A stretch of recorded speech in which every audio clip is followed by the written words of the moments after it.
Hi, good morning, everybody, and welcome to my desk. So, I figured I would bring you all along a little bit this morning and we'd have a bit of a coffee cluck because I'm doing my nails. And a cautionary tale to you girlies out there, just, you know. Um, the reason I'm doing actually, I'm doing all gels. So, these are gel nails from Polygel, like it's a Polygel. Let me see. It's actually here.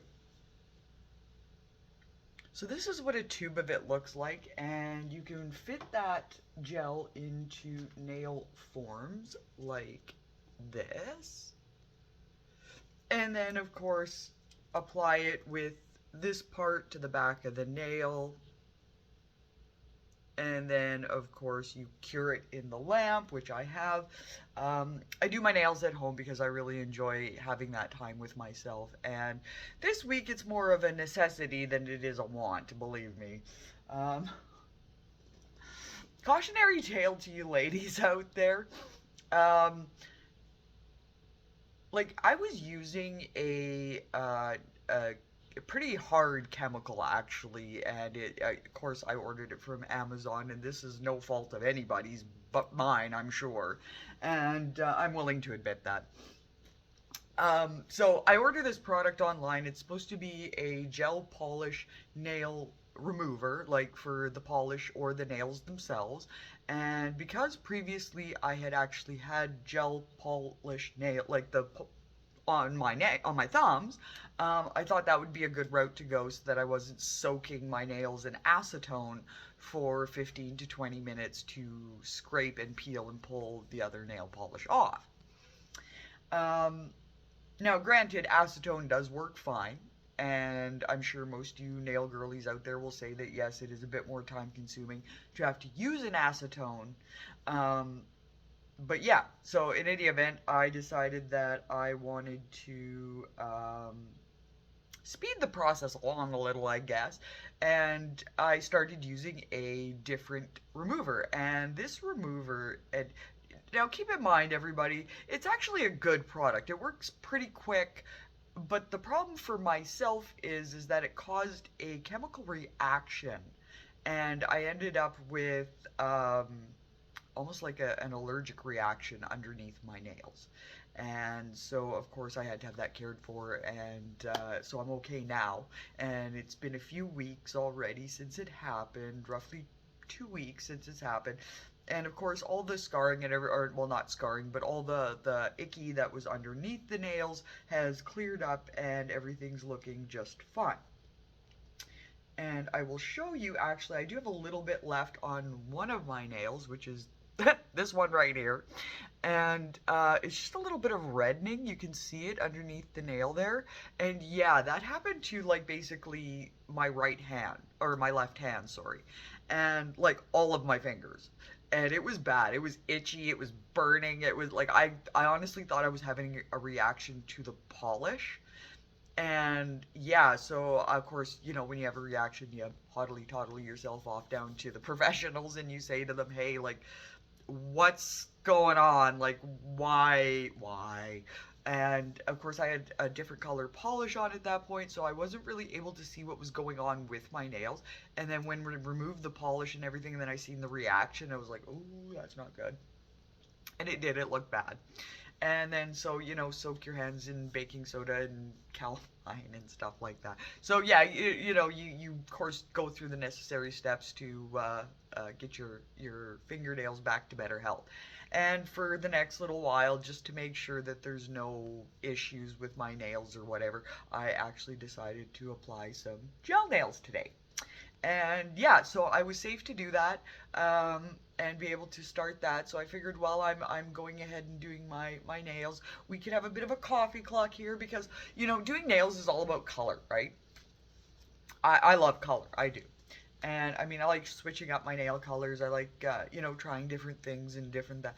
But I think over the years, I have actually been more um sort of adventurous with my nail color and my hair color than I've ever been with my makeup. Now, I don't know about you girlies, But do come and talk and chat and let me know, right? Like, is there anybody out there that has like a specific color phobia? Is that a thing? I don't know if that's a thing. I mean, I guess it could be a thing for myself, and what I mean by that is, like, okay, so you all know the other day I did a thanks to a comment that one of my girlies left. I went ahead and I did a blue and smoky with some silver accent eye, and you know, for makeup. And honest to goodness, like really, I actually had quite a big phobia towards blue for a long time in terms of eye makeup, not nails or anything. Um, and the reason I say that, and I think it just stems from that classic '60s, um, you know, '50s, '60s, I guess it would be that even the flapper era, like you, I don't know if any of you know what that is. It's from the 30s. It's like they dressed all, you know, and they went to the dances and yeah, they had a good time anyway. But yeah, so from that I think stemmed my sort of I don't know if I maybe not phobia, but maybe not really keen. Like I wasn't really ever keen on trying blue, least of all for an eye look. I mean, I and especially with green eyes, I thought maybe it would clash or just wouldn't look right on me. But then again, that all has to do with the shade. Blue isn't just blue. I mean, I suppose it kind of was back then because the color options were probably quite limited. I mean, you know, we all know that the more vibrant or even if it has like sparkle in it or anything like that, then it's definitely more expensive to make and or to manufacture. So, you know, that way we're paying the extra for those. So I'm sure back in those days they're not going to pay a whole bunch of money, and there probably wasn't a whole bunch of option, especially for you know, I guess a safe use of a glitter in a cosmetic at that point. Not that I really ever remember seeing or hearing about. Could be wrong. Don't know. But yeah, so drop me a comment and tell me though, like, are any of you girlies out there kind of in the same boat? Like, did any of you experience like not really a color phobia, but you know you kind of there's a color out there that you know you wouldn't mind trying, but you kind of either need a really good reason to do it, or you like someone you know you go to a wedding and someone says oh this is my color so you're wearing you know what I mean like it was just sort of one of those things that you happened upon and it ended up working out for you or maybe it didn't. I don't know.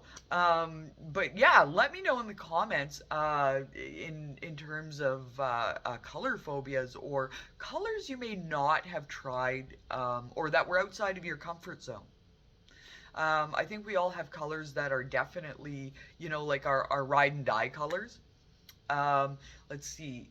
For a lot of like a lot of my younger years, and in fact, in some older pictures, I don't think you'd see it on here, but if you ever, you know, if you knew me and you were ever on my Facebook, you would know that a lot of the pictures I have on there are from when I was working carpentry and painting. So a lot of those pictures are less than glamorous, believe me. Like they're all like work photos and I'm grungy and my hair's up in a bun and I have a hat on. And most times the hat I wore was red. Not because of the Calgary Flames, but mostly because of Milwaukee. I had a full running set of Milwaukee tools, so for that reason, you know, I wore the Milwaukee red hat.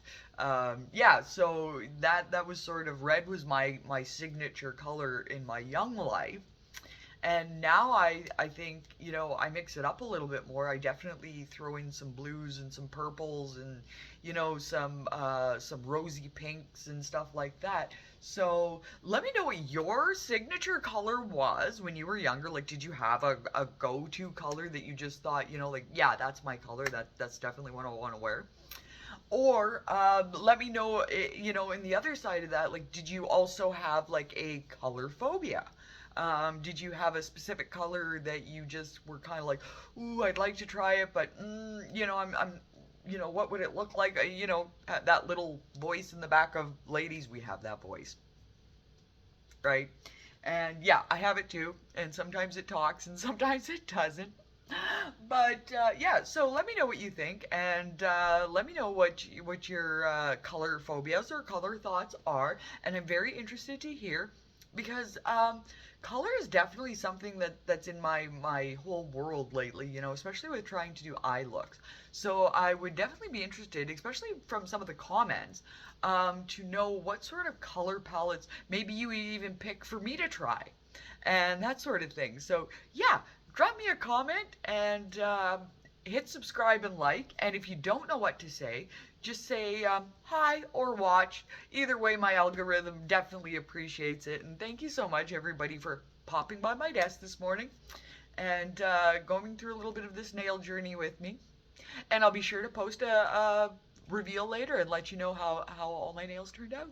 They're going to be a spring look, so they're going to be vibrant. Have a great day, everybody. Talk to you again. Bye.